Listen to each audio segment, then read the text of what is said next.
Assalamualaikum warahmatullahi wabarakatuh. Di sini saya akan mempresentasikan mengenai cara menerima tamu. Sebelumnya, perkenalkan, nama saya Rizka Nurmeliana dari Program Studi Administrasi Perkantoran NIM C0B0181054. Yang pertama, apa pengertian dari tamu?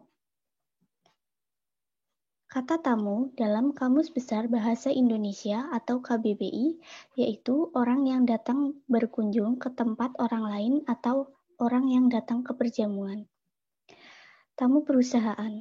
Tamu perusahaan yaitu orang baik sebagai pejabat utusan dari suatu lembaga maupun sebagai pribadi yang berkunjung ke lembaga lain untuk kepentingan kedinasan maupun untuk kepentingan pribadi.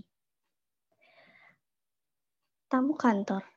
Tamu kantor adalah seorang atau kelompok yang datang ke sebuah perusahaan untuk kepentingan tertentu. Selanjutnya, ada macam-macam tamu.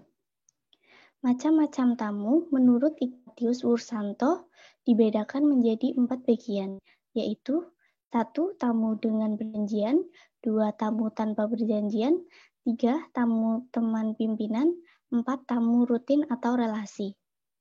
Yang pertama, tamu dengan perjanjian.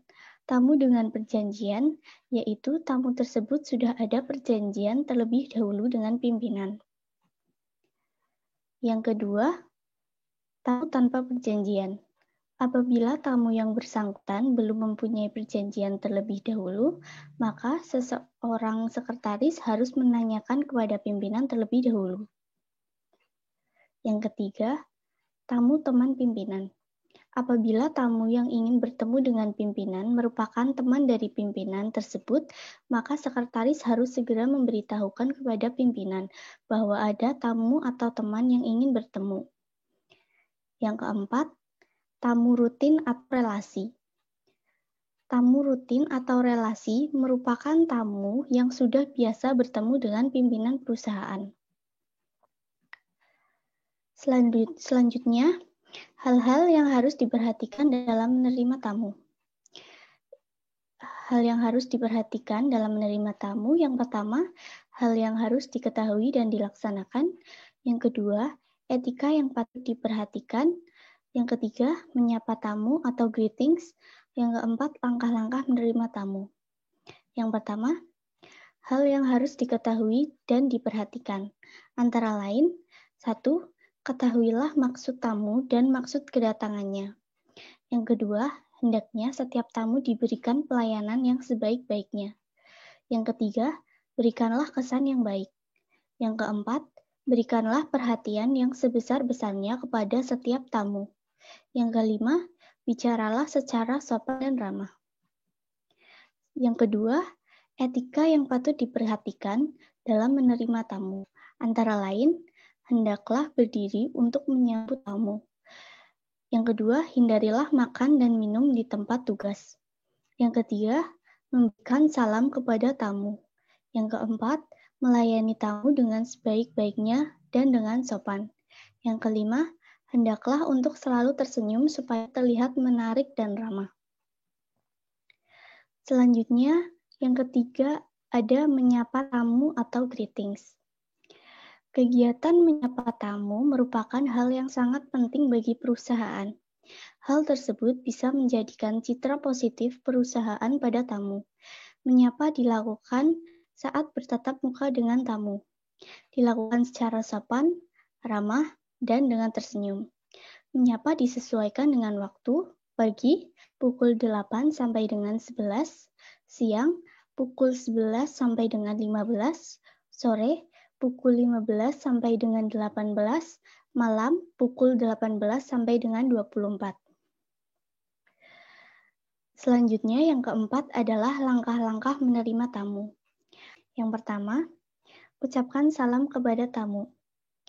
Hal tersebut merupakan etika yang tidak boleh dilupakan resepsionis dalam menerima tamu, karena hal tersebut menunjukkan keramah-tamahan kepada tamu. Yang kedua, mengisi daftar tamu. Mempersilahkan tamu untuk mengisi daftar hadir dengan formulir yang telah disediakan. Yang ketiga, mengantar tamu. Setelah mengisi daftar hadir, tamu dipersilahkan menjumpai pejabat atau unit kerja. Yang keempat, tamu diterima oleh sekretaris pimpinan. Sebelum menemui pimpinan, pertama-tama tamu akan diterima oleh sekretaris. Yang kelima, tamu dipersilahkan menunggu. Yang keenam, memberitahu kepada pimpinan. Sementara tamu menunggu, sekretaris akan memberitahu kepada pimpinan. Yang ketujuh, mengantar tamu.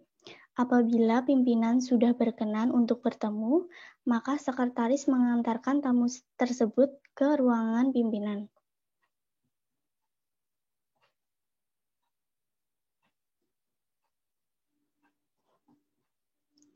Selanjutnya adalah kesalahan yang harus dihindari. Yang pertama, tidak mengucapkan salam. Mengucapkan salam merupakan hal yang wajib bagi resepsionis karena merupakan norma sopan untuk menghormati tamu yang datang. Yang kedua, resepsionis tidak mengantar tamu. Resepsionis harus mengantarkan tamu ke tempat yang akan dikunjungi. Apabila keadaan tidak memungkinkan, resepsionis dapat menunjukkan arah tempat dan tidak lupa mengucapkan permohonan maaf. Selanjutnya, tidak mengisi buku tamu. Dengan mengisi buku tamu, sekretaris dapat mengetahui nama, jabatan, unit kerja, maksud dan tujuan, dan data pribadi. Selain itu juga untuk menghindari hal yang tidak diinginkan. Selanjutnya, tidak memperkenalkan kepada pimpinan. Dan yang terakhir, ruang tamu yang tidak nyaman.